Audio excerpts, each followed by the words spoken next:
একটা পদের জন্য, সামান্য একটা চাকরির জন্য নিজের মনুষ্যত্ব বিলিয়ে দিচ্ছেন আপনারা। মরা লাগবে না ভাই। তুমি কে আমি কে, বেকার বেকার স্লোগানে উত্তাল বিশ্ববিদ্যালয়গুলো। বিস্তারিত জানতে সাথেই থাকুন। বর্তমানে কোটা আন্দোলনের পর নতুন করে শিক্ষার্থীরা চাকরি পাওয়ার স্বপ্ন দেখেছে। নবনির্বাচিত দুই উপদেষ্টা নাহিদ ইসলাম ও আসিফ মাহমুদকে চাকরির বয়স 35 বাড়ানো নিয়ে অনুরোধ করেন শিক্ষার্থীরা।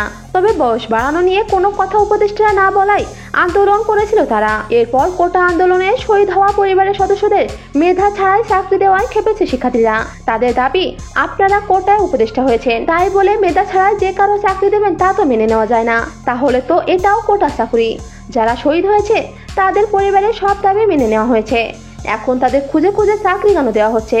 তাহলে সাধারণ শিক্ষার্থীরা চাকরি পাবে কিভাবে? এরকম রিপিট যাতে না হয় সেই চিন্তাটা করেন। যা অর্জন করেছিলেন তার কিছু এখন আর নাই। এ বিষয়ে আন্দোলনরত শিক্ষার্থীদের সেনাবাহিনীর তরফ থেকে আশ্বাস দেওয়া হলেও মানতে না রাস্তারা।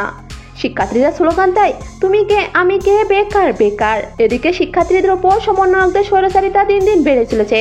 তাদের নির্দেশেই হল খোলা ও বন্ধ নিয়ে শিক্ষার্থীদের মধ্যে ক্ষোভের সৃষ্টি হয়েছে। এছাড়া শিক্ষকদের পদত্যাগ নিয়েও সমন্বয়কদের বিরোধিতা করেছে অনেক শিক্ষার্থীরা। আমি শিক্ষাগত স্থান থেকে সরে দাঁড়িয়েছি, কারণ আর যতটুকু যোগ্যতা আছে, যতটুকু অর্জন আছে, তার যেন আর অসম্মান না হয়।